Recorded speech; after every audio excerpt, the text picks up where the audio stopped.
mogu, svi su obavezni stavljati vrlo zanimljivo. Ja sam nešto penzionisani podvod organizaciji radio i rekao da to nije ništa novo, ja sam vodio protiv toga godinama, ali oni jednostavno to rade stavno se i jednostavno se ne piše to. To se procurilo u Kraljevu, to je drugo. Pa u Kraljevu ima fenomen. Ja ću ipak samo zavoliti, ne znam da li se sad ovaj čuje, nema veze, da savršimo sve što budete imali tog informacija, tim informacijama hvala, dobro su došle i možemo ih podeliti nakon, da jednostavno završimo sad sa ovim. Možemo? Hvala. Znači... Sve beležite, jel? Da. Doktor Bill Osmond će ispričati svoje iskustvo, znači on je 30 godina preporučivao fluor i posle istraživanja koje je uradio, on je počeo da preporučuje svojim pacijentima da ne koriste fluor i on objašnjava kako na zubnoj pasti stoji, jel tako, warning, upozorenje, da ukoliko probutate zubnu pastu količine zrna graška, pozovite toksikološku službu, tako to piše na zubnoj pasti. Međutim, u pola čaši vode mi imamo istu tu količinu fluora. Sada da ga čujem. Što prekidam, ali vi stalno izjednačavate fluor i fluorid, a to ne može da se radi kao što se ne može izjednačavati fluor i fluorid. Fluorid je ion u natriju, fluoridu je potpuno zdrav i potreban organizmu, fluor CO2 kao gas je otrovan, znači ne može se to izjednačavati. Da li govorite o fluoru ili o fluoridu? Govorimo o fluoridu, o fluoridu govorimo. Da, tribina će biti otvorena nakon izlaganja, sve što zapisujete pa ćemo imati priliku i imamo dovoljno vremena. Čujem se.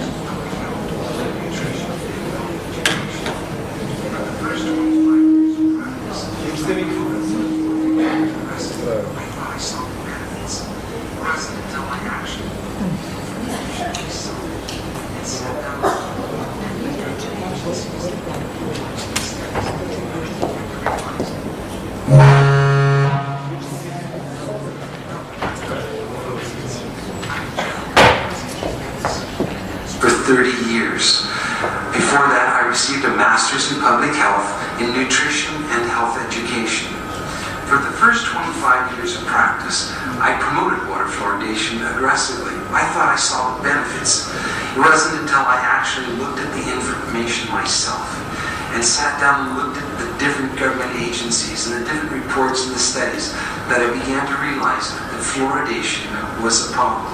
One of the first things I did is I looked at my tube of toothpaste. It says drug facts. I know it's a drug. If I were to give it to you, it'd have to be a prescription. That's for swallowing. When it comes to toothpaste, it also says don't swallow. And if you do swallow, contact the Poison Control Center. Well, the amount of fluoride that they're talking about is a pea-sized amount of fluoride. You probably don't see that in advertisements, a pea-sized amount of fluoride. Usually when I see an advertisement, it looks more like a Dairy Queen ice cream cone. That amount is a 1/4 milligram of fluoride. Well, that's the same amount of fluoride as what we find in 8 ounces of water. 1/4 milligram of fluoride, 1/4 milligram of fluoride. Don't swallow.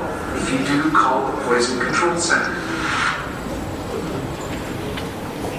Najbolje je tako da uopšte nemamo fluorid u vodi, međutim, ukoliko ga ima, jedini način da se fluorid odstrani iz vode je filter za obratnu osmozu, koji, je tako, jedini od filtera može da to uradi.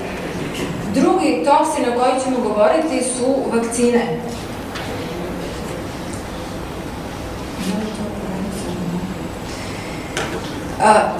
Pre da krenemo sa vakcinama, ja bih samo podsjetila na prošlogodišnji svinjski grip, tako i na vakcine i posledice vakcinacije i na pandemiju koju je Svetska zdravstvena organizacija proglasila i preporučilo je tako da se vakcinišu najpre mala deca, trudnice i tako.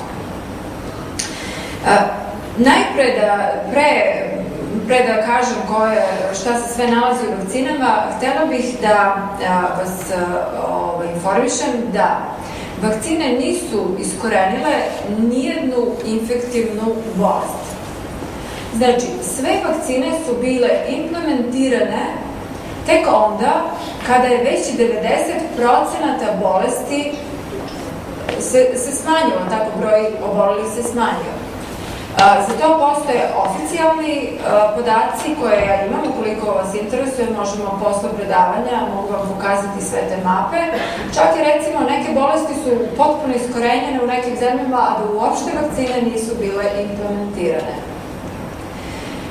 Recimo, jedan slučaj polija ili dečje paralize, 1958. godine je uvedena vakcina protiv poliomijelitisa ili dečje paralize.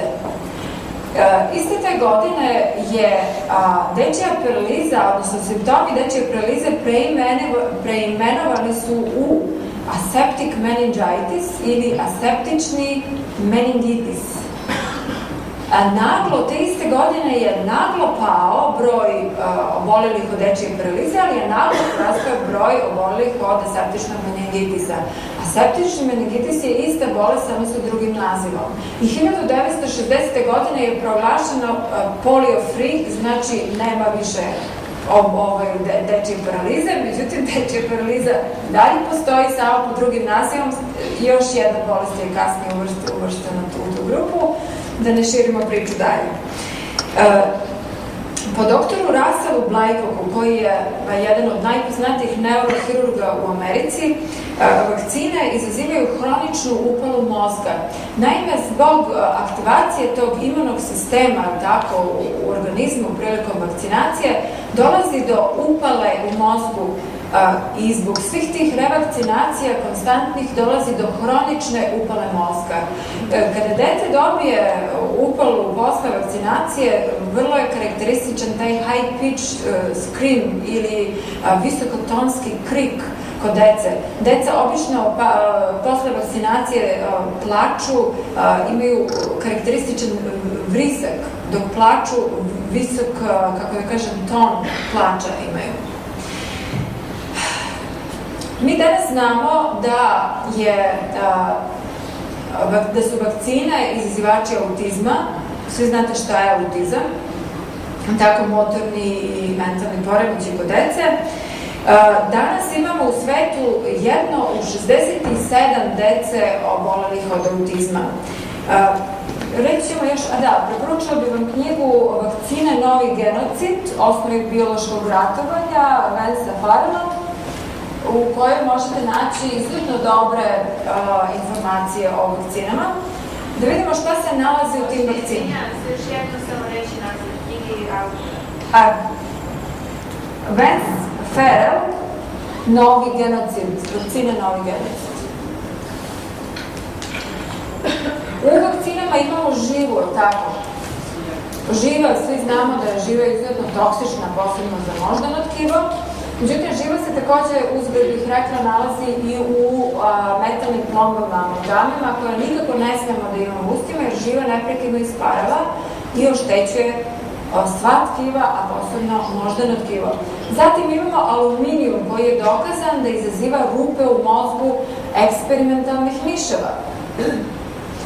Izaziva rak, takođe antifriz imamo u vakcinama, zatim formaldehid, aceton, žive viruse, bakterije, mrtvo tkivo životinja i humanih fetusa i skvalen, to je jedno ulje koje izaziva veoma snažnu imunu reakciju i zbog toga imamo kasnije autoimune bolesti.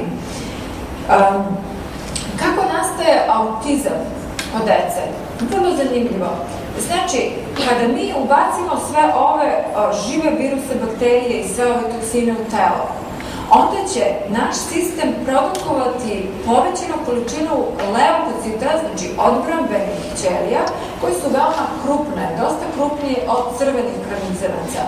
One će se koncentrisati u tom delu u kom delu imamo i ove toksine. a to je uglavnom moždano tkivo, jer aluminijum ima afinitet prema moždanom tkivu.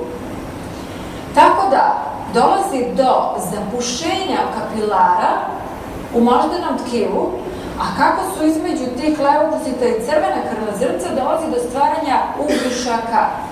Taj deo mozga je potpuno odsečen, više ne dobija hranjive materije preko krvi i ne funkcioniše posle toga.